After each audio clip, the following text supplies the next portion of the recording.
وَلَقَدْ يَسَّرْنَا الْقُرْآنَ لِلذِّكْرِ فَهَلْ مِن مُّدَّكِرٍ۔ الحمدللہ رب العالمین والصلاة والسلام علی سید المرسلین، اما بعد۔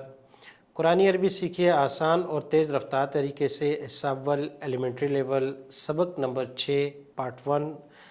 آج کے سبق میں پڑھیں گے ہم اسمائے ظروف، 6 لوکیٹو ناؤن۔ لیکن اس سے پہلے کہ ہم آگے جائیں، اپنا پچھلا سبق جو ضمیر متصل کا اس کا اعادہ کریں گے، ایک دفعہ ریوائز کریں گے۔ میں اشارہ کروں گا، آپ اشارہ کرتے ہوئے ضمائر متصل ہو، ہما، ہم پڑھیے گا۔ پہلے مذکر رائٹ سے اشارہ کرتے ہوئے، پھر لیفٹ سے اشارہ کرتے ہوئے مؤنث پڑھیں گے۔ ہو، ہما، ہم، کا، کما، کم، ہی، نا، ہا، ہما، ہن، کی، کما، کننا، جی، نا۔ جی، اسی طریقے سے اشارہ کرتے ہوئے ترجمہ کیجئے گا۔ اس ایک مرد کا، ان دو کا، ان سب کا، آپ ایک کا، آپ دو کا، آپ سب کا، میرا، ہمارا، اس ایک کا، ان دو کا، ان سب کا، آپ ایک کا، آپ دو کا، آپ سب کا، میرا، ہمارا۔ جی، ضمیر متصل اٹیچ پروناؤن مذکر اور مؤنث دونوں کا ہم نے اعادہ کیا، ایک مرتبہ دہرایا، تاکہ پچھلا سبق جو ہمارے ذہن میں پہلے پڑھ چکے ہیں اس کو ایک دفعہ دہرا لیا جائے، تو دہرانے سے چیز یاد رہتی ہے، دیر تک یاد رہتی ہے۔ اور اگر آپ کو بھی لگے، اور یہاں آپ اپنا ٹیسٹ بھی تھوڑا سا کر لیجئے گا کہ ایک مرتبہ بغیر کسی کہے کے، بغیر آواز کے اشارہ کرتے ہوئے دل میں آپ ضمیر متصل کو دہرا لیجئے گا، جیسے کہ ابھی آپ کے سامنے یہاں کلاس میں دہرایا جا رہا ہے۔ تو اب آپ آنکھیں بند کر لیجئے گا اور بغیر آواز کے اشارہ کرتے ہوئے دل میں دہرائیے گا۔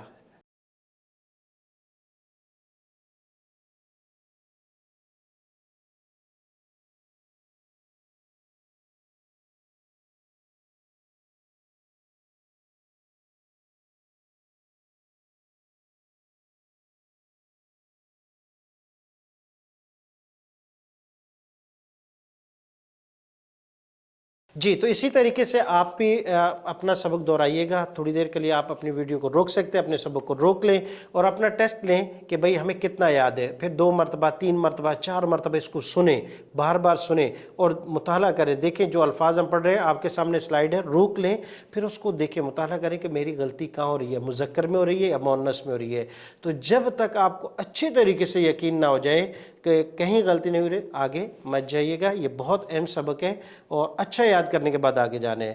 اب اس کے بعد 6 لوکیٹو ناؤن، اسمائے ظروف، اسماء جمع اسم کی، ظروف جمع ظرف کی۔ تو ہم پڑھیں گے 6 لوکیٹو ناؤن۔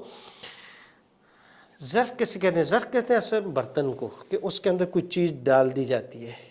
اور یہ ظرف وقت بھی ہو سکتا ہے کہ جس میں اور آپ کام کر رہے ہیں، اور وہ جگہ اور پلیس بھی ہو سکتی ہے جہاں میں نے اور آپ نے بیٹھ کر کام کرنا ہوتا ہے۔ تو وہ وقت، وہ ٹائم یا وہ پلیس اور جگہ جہاں ہم کام کر رہے ہوتے ہیں اور اس وقت میں کر رہے ہوتے ہیں، اس کے لیے جو ورڈ، جو اسم، جو ناؤن استعمال ہوتے ہیں، اس کو کہتے ہیں اسم ظرف۔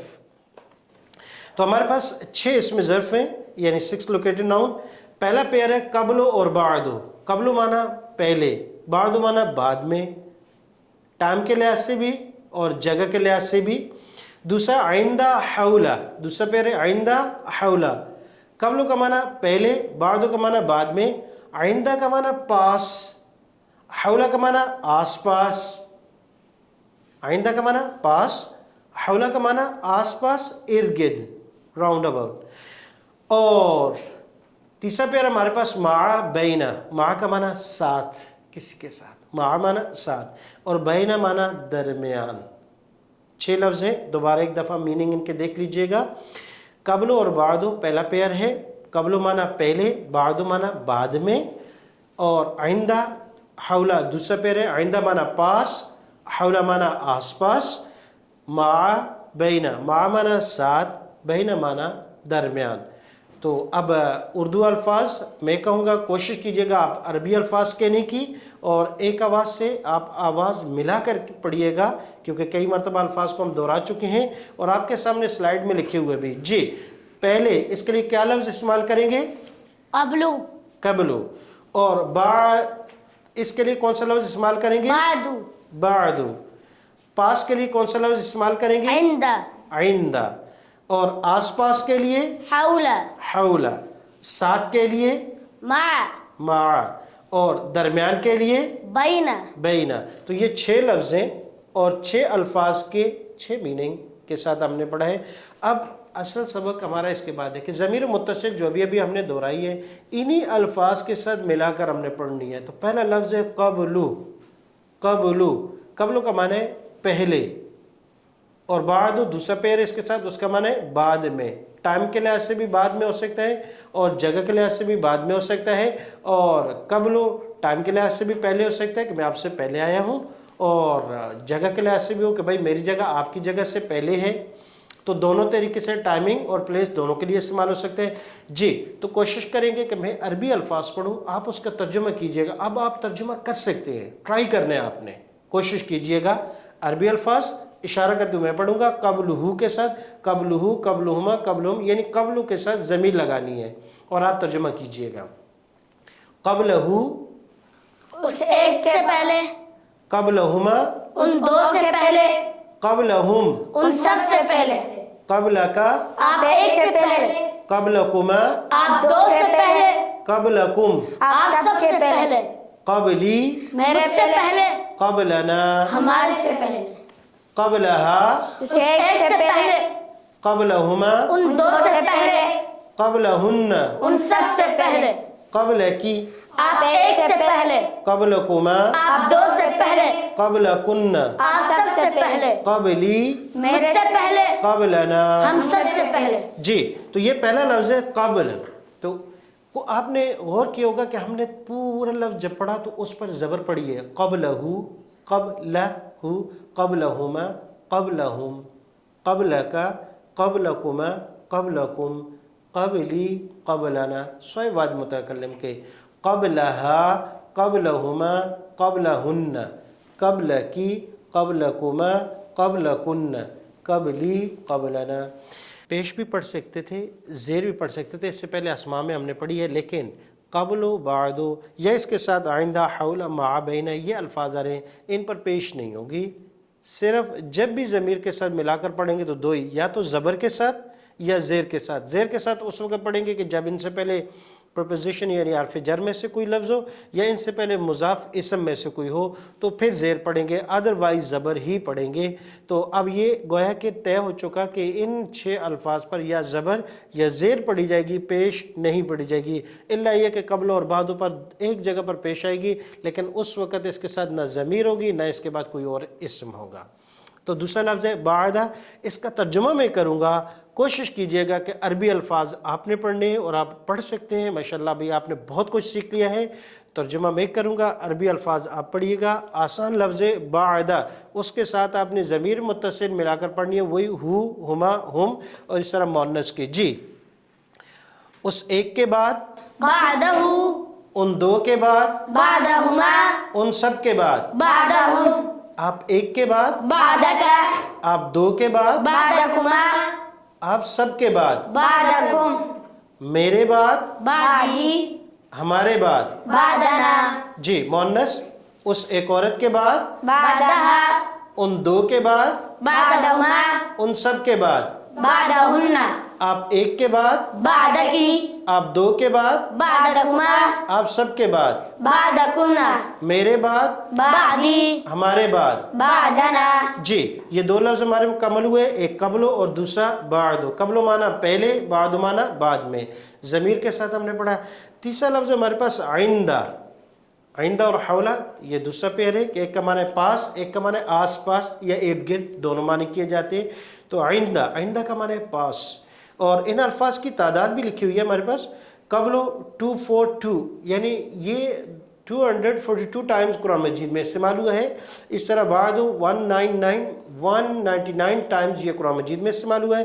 اور اس طرح آئندہ 197 ٹائمز اس کا استعمال قرآن مجید میں ہوا ہے. تو یہ تیسرا لفظ ہے آئندہ. آئندہ کا معنی ہے پاس. اب اس کو پڑھنا آسان ہے بالکل. آئندہ اس ایک کے پاس، آئندہ کا آپ کے پاس، آئندی میرے پاس، آئندہ اس ایک عورت کے پاس، آئندہ کی آپ ایک عورت کے پاس، آئندنا ہم سب خواتین کے پاس. تو کسی بھی انداز سے ضمیر لگا کر اس کا ترجمہ کیا جا سکتا ہے، لیکن کوشش کریں گے کہ اب اردو ترجمہ میں کروں گا اشارہ کرتے ہوئے عربی لفظ یعنی آئندہ سے آپ نے پڑھنا ہے. ترجمہ میرے ذمہ، اشارہ بھی کروں گا اور آپ اشارہ کرتے ہوئے عربی لفظ پڑھیے گا. اس ایک کے پاس، عنده ان دو کے پاس، عندهما ان سب کے پاس. عندهم آپ ایک کے پاس، عندك آپ دو کے پاس، عندكما آپ سب کے پاس. عندكم میرے پاس، عندي ہمارے پاس. عندنا اس ایک عورت کے پاس، عندها ان دو عورتوں کے پاس، عندهما ان سب عورتوں کے پاس. عندهن آپ ایک عورت کے پاس، عندك آپ دو عورتوں کے پاس، عندكما آپ سب عورتوں کے پاس. عندكن میرے پاس، عندي ہمارے پاس. عندنا. جی یہ تین لفظ ہم نے پڑھے ہیں. اب قرآن کریم میں آیات میں ان کا استعمال ہے، تھوڑا سا دیکھ لیں گے. سب سے پہلے لفظ ہم نے پڑھا قبل اور بعد. قبل کا معنی پہلے، بعد کا معنی بعد میں. اور یہ ذہن میں رکھیے گا کہ آیات کا اجرا کرنا یہ بہت ضروری ہے کہ سمجھنا کہ یہ لفظ کا استعمال کیسے کیسے اور کس طرح ترجمہ کیا جاتا ہے. کیونکہ کبھی کبھی بامعورہ ترجمہ میں لفظ کا معنی کرتے ہوئے تھوڑا سا اوپر نیچے ہمیں تبدیلی کرنی پڑ جاتی ہے، لیکن تقطعی ترجمہ کریں گے. قبل معنی پہلے، بعد معنی بعد میں. وما اور ما جو انزلا اتارا گیا، من قبلک. جی من قبلک کا اشارہ کیجئے گا. کیا معنی کریں گے؟ آپ ایک سے پہلے. آپ ایک سے پہلے. بہت اچھا. جی قبلک من کا معنی سے من قبلک آپ ایک سے پہلے. دوسری آیت ما کس کی، تعبدون تم عبادت کرو گے، من بعدی بعدی. جی اشارہ کیجئے گا. کیا معنی کریں گے؟ میرے بعد. میرے بعد. بالکل بعدی میرے بعد. جی تو یہ حضرت یعقوب علیہ السلام نے اپنے بیٹوں سے کہا تھا ما تعبدون من بعدی، آپ کس کی عبادت کرو گے میرے بعد. تیسرا لفظ ہمارے پاس آئندہ. آئندہ کا معنی ہے پاس. ما جو عندکم اشارہ کیجئے گا. کیا معنی کریں گے؟ آپ سب کے پاس. آپ سب کے پاس. ینفد نفد ینفد ختم ہو جائے گا. وما اور جو عند اللہ. کیا معنی کریں گے اس کا؟ اللہ کے پاس. عند معنی پاس، عندہ. اور آگے لفظ اللہ کے استعمال ہوا، ضمیر نہیں ہے تو عند اللہ اللہ کے پاس ہے. باقن وہ باقی رہنے والا ہے. تو یعنی میسج ہے قرآن کا ما عندکم ینفد، جو آپ کے پاس ہے ختم ہو جائے گا. دو طریقے سے. ایک تو آپ نے پہن لیا، آپ نے کھا لیا، آپ نے لگا لیا، آپ نے خرچ کر لیا، یہ آپ کا ہے. اور دوسرا وہ آپ کا ہے جو آپ نے اللہ کے راستے میں خرچ کر لیا. اس کے علاوہ جو باقی آپ نے جمع کر کے رکھا ہے یہ نہ آپ کی ملکیت ہے اور نہ آپ کی ملکیت رہے گا. ابھی تک تو آپ کہہ سکتے ہیں کہ یہ میرا ہے، میرا ہے، لیکن جیسے ہی آپ کی آنکھ بند ہوگی یہ کسی اور کی ملکیت میں ٹرانسفر ہو جائے گا. یہ اس کا مالک کوئی اور جو ہوگا، آپ کی اس میں کچھ بھی نہیں بچے گا. اور انسان کا کیا ہے؟ وہ وہی ہے جو اس نے اس وقت کھا لیا پی لیا. اور حقیقت میں آپ کا وہ ہے جو آپ نے اللہ کے راستے میں خرچ کیا اور اپنے لیے ذخیرہ اور سٹور کر لیا، اپنے لیے بینک بیلنس آخرت میں بنا لیا. ما عند اللہ باق، اور جو اللہ کے راستے میں خرچ کیا کسی غریب، کسی مسکین، کسی یتیم کی پرورش کے لیے، اس کی تعلیم کے لیے، یا کسی مدرسے میں مدرسے کی تعمیر یا مسجد کی تعمیر میں دے دیا، یا مدارس میں طلبہ کی تعلیم کے لیے جو مسافر ہیں. اور تین طرح کے وہ جو خرچے کے لیے لحاظ سے آتے ہیں کہ مسافر بھی ہیں، ضرورت مند بھی ہیں، اور اللہ کی اور اس کے رسول کے قال اللہ و قال الرسول کی تعلیم بھی حاصل کر رہے ہیں، ان پہ خرچ کیا. یا اس کے علاوہ اپنے رشتہ داروں پہ خرچ کیا. کہیں بھی تو وہ تو باقی ہے، باقی سب ختم ہو جائے گا۔ اللہ تبارک و تعالیٰ مجھے اور آپ کو عمل کرنے کی توفیق عطا فرمائے۔ تو آج کے سبق میں ہم نے 3 لفظ پڑھے، قبل و بعد و عندہ، ضمیر متصل کے ساتھ، اور آپ کوشش کیجئے گا ان کے ساتھ جو جملے بھی ہیں ان کو بھی بنائیں، مزید اپنی طرف سے کوشش کریں، اور جب قرآن کریم میں جہاں بھی نظر آئے ان کو آپ ان کا ترجمہ کیجئے گا۔ فی امان اللہ، السلام علیکم ورحمۃ اللہ وبرکاتہ۔ وَلَقَدْ يَسَّرْنَا الْقُرْآنَ لِلذِّكْرِ فَهَلْ مِن مُّدَّكِرٍ